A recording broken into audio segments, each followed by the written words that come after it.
Olá, pessoal, tudo bem?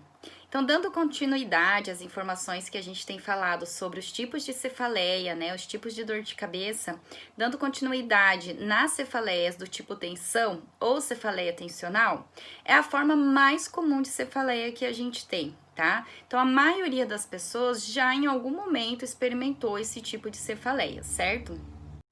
Então, relembrando alguns sintomas, tá? Então, essa cefaleia do tipo tensão, ela vai ser uma sensação de aperto, é como se eu estivesse apertando a cabeça, tá? De forma geral, ela acontece de forma bilateral, ou seja, dos dois lados, tá? Isso daí depende a região para cada pessoa, então ela vai acontecer de forma bilateral. E outra característica desse tipo de cefaleia é que ela não piora com a atividade física ou com o exercício físico, tá? Então, como a gente passou aqui no grupo para vocês, essa cefaleia do tipo tensional, ela é comum aparecer, por exemplo, depois de situações de estresse, né? Às vezes ao final do dia, depois do trabalho, que tá muito cansado, passou por alguma situação que exigiu um pouquinho mais, né, de trabalho naquele dia. Situações de tensão, principalmente da região cervical, mulheres no período menstrual, tá? Então são algumas formas, né, alguns fatores que podem estar desencadeando, né, esse tipo de dor de cabeça. A cefaleia do tipo tensão, ela não está associada à náusea, né, ou aquela vontade de vomitar, embrulhamento do estômago, tá? Então, de uma forma geral, ela não está associada. Em alguns casos, pode ser que se tenha a fotofobia, que é o quê? Uma reação muito exagerada à luz, ou às vezes uma dor no olho, aquela vontade de fechar o olho se tem uma luz intensa. Por exemplo, quando sai no sol, né? Saiu do trabalho, bateu a luz do sol, dá aquela reação, às vezes dói um pouquinho mais a cabeça. E essa cefaleia do tipo tensão, gente, ela pode ser de forma mais episódica, tá? Que são aqueles casos em que a pessoa sente essa dor de cabeça uma vez ou outra ali no mês, né? Às vezes um dia que foi um pouquinho mais intenso, como eu falei pra vocês. E ela pode ser um pouquinho mais frequente, tá? Ou crônica. A cefaleia que a gente fala, que é episódica frequente, ela vai acontecer ali pelo menos 10 dias, né? Ali dentro de um mês, tá?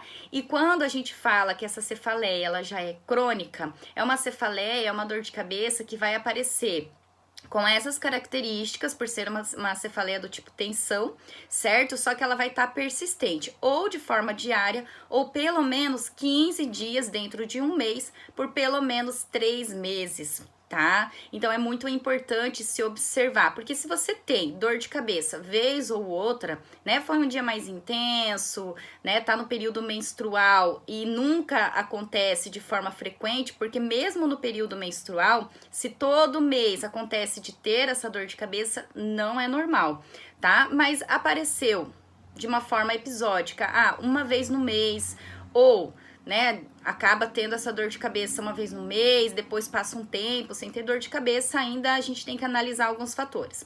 Porém, se existe essa dor de cabeça, como eu falei, durante ali uma forma mais persistente, 10 dias dentro de um mês, ou 15 dias, ou diariamente, é importante, né, acender a luz ali e procurar ajuda, porque é preciso fazer um tratamento.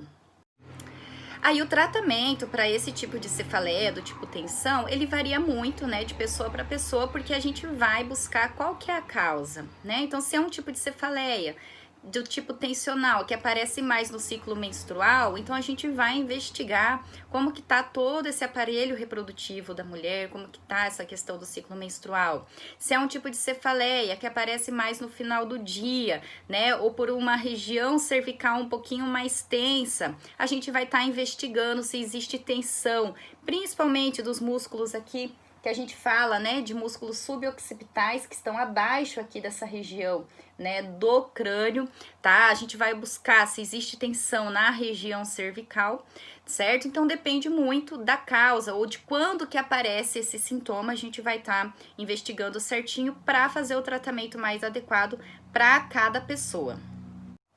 Como a gente falou para vocês, um dos pontos, né, um dos fatores que geram esse tipo de cefaleia tensional é a própria tensão muscular, tá? E aí a gente tem um ponto bem importante a ser falado, que a gente vai falar em outro vídeo, né, essas informações, que são os pontos gatilhos, ou trigger points que a gente fala, tá? Então a gente vai estar falando um pouquinho mais sobre isso, que é uma causa bem comum, né, de cefaleia do tipo tensão, certo? Eu espero que vocês tenham gostado desse vídeo. Em breve a gente manda mais informações, né, levando um pouquinho mais de informação para vocês sobre as cefaleias e dizer que ter dor de cabeça não é normal e precisa tratamento, certo, gente? Qualquer dúvida pode deixar aqui no grupo que a gente vai respondendo vocês. Até o próximo vídeo.